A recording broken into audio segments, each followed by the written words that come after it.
Hello and welcome back to my latest career video. This career video features a fight I've spoke about an amount. Young Erne. Now, as you can see, he had an enormous career, well over 250 fights. So this very unknown commodity, okay, let us go through his main career opponents. And they are as follows, quite a decorated list. Now, Young Erne fought Young Corbett II, okay, on 4 occasions. Of course, Young Corbett the second is not the welterweight and middleweight champion, that's Young Corbett III, okay. Young Corbett II was a featherweight champion and a very good fighter indeed in his time. Now, Young Erne scored 2 wins with 1 loss and 1 draw against Young Corbett II. He then fought a 4-fight series with the legendary little Hebrew Abertel, scoring 1 win with 2 losses and 1 draw. Good evening, Martin, good to see you, buddy. Now, Young Erne then had a 4-fight series against his third Hall of Famer on the trot, okay, following Young Corbett II in Abertel, in which he fought Harry Lewis 4 times, scoring 3 wins with 1 loss and no draw. So from those 12 fights against those 3 Hall of Famers, he scored 6 wins with 4 losses and 2 draws. Winning record. Next up is the great lightweight fighter, the greatest Welsh fighter for me, Freddie Welsh. Young Erne lost to him twice from 2 fights. Young Erne also scored singular wins over former lightweight champion George Kid Levine and the welterweight great himself, the boxing marvel Jack Britton, also in a singular fight. Next up, former champion Mike Glover. Young Erne fought him on 1 occasion, suffering a defeat. He then defeated former coloured middleweight champion Eddie Palmer, before then suffering a run of defeats on here. The first is to tough and capable Willie Ritchie, former world champion. He then lost to former lineal middleweight champion Al McCoy, before then also losing in a singular fight to Perry Graves and a singular fight to Mike O'Dowd. Next up on here is Leo Florian Hook. Young Erne fought a trilogy against Hook. Now, there is someone came to me and said his name's Hulk. Yes, I know. Okay, his name was misspelled by a promoter, and I know the story. I'm just so used to calling him Leo Hook. But anyway, Leo Hook, okay. Now, Leo Hook beat Young Erne twice, and they fought 1 draw from those 3 fights. Young Erne then fought also the great defensive master Packy McFarland twice, suffering 2 defeats. And he closes out this immense first slide, okay, with a draw against the great middleweight fighter Mike Gibbons. So, Young Erne on that slide has a number of defeats. He's also got a number of wins. He's also beaten a number of Hall of Famers and some of boxing's all-time great fighters like Abertel, Jack Britton, etc. So an incredibly tough first slide. Now, when we go on to slide 2, okay, we're still on very, very tough fighters indeed. First up is Jimmy Gardner. He defeated Young Erne in a singular fight. And then Young Erne fought Jimmy Simister, okay, 4 times, scoring 3 wins with no loss and 1 draw. And then he also fought the capable fighter, who I will also do a video on, I did on my other channel, lightweight contender Tim Callahan, very good fighter himself. Now, Young Erne scored 2 wins with 1 loss from that trilogy, and he twice fought Kid Goodman, okay, scoring 1 win, 1 loss and no draw. Then follows 2 singular defeats. The first is to Tommy Love and the second is to Chester Goodwin. Young Erne has a 6-fight series against George Decker, scoring 2 wins, 1 loss and 3 draws. And then he 4 times fights Tommy Coleman, okay, winning all 4 fights. He fights Billy Willis 5 times, winning all 5 fights. And he twice fights and defeats contender Jim Bonner. Now, next up is Clarence Forbes, another excellent fighter from his time. Young Erne defeats him. And then Young Erne also scores a singular win over the mighty puncher, okay, Aurelio Herrera, who would drink, party, be happy, be merry, be undertrained, and then knock you out with half a hook when he wasn't even trying. Real chilling knockout puncher, I'll say. Next up is contender Kid Herman. Young Erne fought him on 2 occasions, scoring 1 win and 1 draw with no defeats. He then fights a draw with Jimmy Briggs before fighting 3 draws from 3 fights in his latest trilogy or long fight run, this time against contender Unk Russell. So there is Young Ern's second slide. When we go on to slide 3, okay, Young Ern also fights and defeats Spike Robson in a singular fight. He then defeats Johnny Summers in a singular fight before twice fighting the experienced young Lowry. Now, Young Ern suffers a defeat and a draw from those 2 fights. He then twice defeats from 2 fights Harlem Tommy Murphy before also losing to another fighter with a big record, okay, very unknown young Otto. He's not on my list, okay, but I may have to add him actually. Now, Leech Cross is next. Young Ern fights him on 2 occasions, scoring 1 win and 1 loss, and then he twice fights Tommy O'Keefe, suffering no defeats, scoring 1 win and 1 draw. Next up is Willie Lucas, same as Tommy O'Keefe. Young Ern fought him on 2 occasions, scoring 1 win and 1 draw, and then Young Ern also scores a win over another very good fighter, okay, contender Willie Fitzgerald. Next up is Young Ern. Young Ern fights him on 1 occasion, scoring a win, and then he 5 times fights young Tommy Coleman, scoring 1 win with 4 losses and no draws. It goes on forever, Young Ern's resume.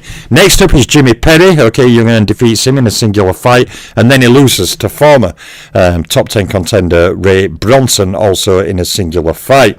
Next up, Knockout Brown. Young Ern fights him on 2 occasions, suffering 2 defeats, and Young Ern closes out this latest slide, okay, with fight against contender Eddie Shevlin, what is fought to a draw. So there we are on that latest slide. So let us go on to the final slide now. Young Ern fights another fighter with a vastly experienced career for all kinds of fighters, Italian Joe Gans. Now, Young Ern loses to him in a singular fight. He also loses to the very capable Milburn Sailor in a singular fight, also losing to Steve Latzo in a singular fight. So highlighted there, okay, are 93 fights I've highlighted there. From those 93 fights, Young Ern scores 42 wins with 34 losses and 17 draws.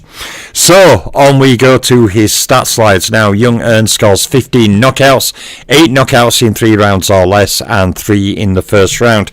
Now he scores 1 KO against champion, 1 KO against a Hall of Famer, and 1 KO against a pound-for-pound fighter. But Young Ern, as a pre-rating era fighter, has no knockouts against rated fighters, of course. And in terms of rounds boxed, he fought a lot of rounds, coming in with a total of 1,725. Young Ern fought 0 title fight rounds, okay? Even a fighter who fought all the names he did didn't get that title shot for one of the legitimate titles. Hence my word phrasing is very careful. Now, next up is rounds against champions. Okay, Young Ern fought a total of 173.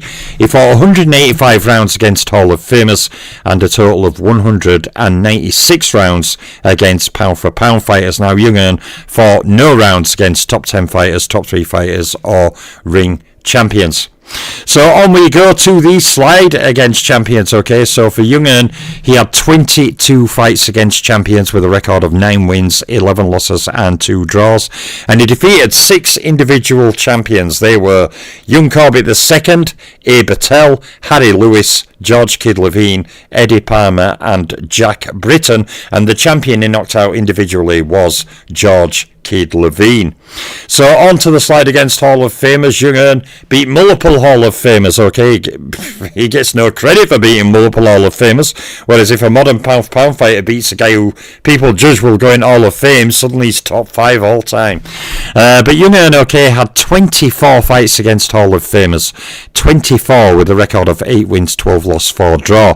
Now, Young Ern defeated 5 individual Hall of Famers. They were Young Corbett II, A. Battelle, Harry Lewis, George Kid Levine and the mighty Jack Britton, and he scored knockout over 1 individual Hall of Famer, the same champion, George Kid Levine. So moving on to the slide against pound-for-pounders, okay, Young Ern has 26 fights against pound-for-pound fighters, scoring 8 wins, 14 losses and 4 draws. He defeated 5 pound-for-pound fighters. They were the same Hall of Famers, Young Corbett II, A. Battelle, Harry Lewis, George Kid Levine and Jack Britton, and of course he stopped George Kid Levine, so he's knocked out 1 pound-for-pound fighter individually. So moving on now to record against rated opponents. Sadly for Young Erne, we don't have his proper rating information, but George Kid Levine and Mike Gibbons and Abertel and Harry Lewis and Willie Ritchie and Freddie Welsh and Packy McFarland, all those guys would have been top 10, top 5, top 3. A number of them would have been ring champions in the career. His numbers would have been staggering, but sadly we don't have those numbers. So he has zeros against top 10s, top 3s and ring champions, and thus defeats no rated fighters individually, nor scores knockouts over any rated fighters. And it's a similar story on his title fight record. It's incredible to think that this contender, a very capable, tough contender who had well over 250 fights, never got a title shot. Okay, really crazy. You know, people moan now if a guy don't get a title shot after 20 fights if he's good. You know, try not getting a title shot for more than 250, more than 270 fights without a title shot. Then you'd really have something to moan about. So Young Erne, okay, fought no title fights, thus he has no title fight record, nor any defences or title fight KOs, and also thus has beaten no fighters in the 6 categories listed, the 3 rating categories or champions, Hall of Famers or pound for pounders. So that takes us on to our final slide, okay, for Young Erne, and he captured no world titles and was awarded no world titles. I've started saying that now because someone came to me on Facebook and said, yeah, but what about guys who were awarded them? So now I've just got to say, you know, just keep people happy. Get him off my case. So Young Erne captured also no lineal titles and no undisputed titles. So to me, Young Erne fought a lot of 6-round fights. You know, to me, some people hold that as a criticism. I personally don't. I think fighting, you know, Abertel over 6 rounds is harder than fighting an average contender over 12 rounds, because you're fighting one of boxing's greatest featherweights of all time. Same with Jack Britton. Mike Gibbons, yeah, fighting Mike Gibbons. You know, the fighters he fought over short distance, you know, fighting Mike Tyson in his prime was no easier fight if you fought 6-rounders or 10-rounders, because most fighters didn't even get to 6 rounds anyway. So, you know, I think people put too much stock on that.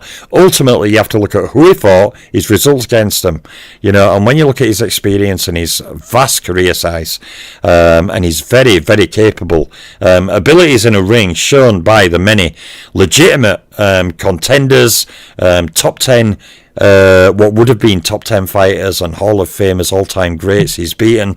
Obviously, he's a very capable fighter indeed. So there's my video on Young Erne. Okay, more videos coming over coming days, weeks, months and years. Big shout out to Martin in the chat. Always good, my friend, always good. You know, there's Young Erne. I love talking about these fighters who most people don't know much about, but have massive resumes. I am really straining at the bit to cover young Otto, another fighter who very few people know much about, but he had a very tough career himself. But I'll see about that. At the moment, I've just finished Sonny Liston's, amending Sonny Liston's career file off. You know, making the adjustments and recalculating everything. So, yeah, I've just finished Sonny Liston's this morning. Doing Young Erne now. Of course, Liston's won't come yet. It'll come in later period when I've finished the 1890-90 period. Then any fighter from any era can come from any division. But there's my latest video. I'm the Boxing Librarian. I'm out for now.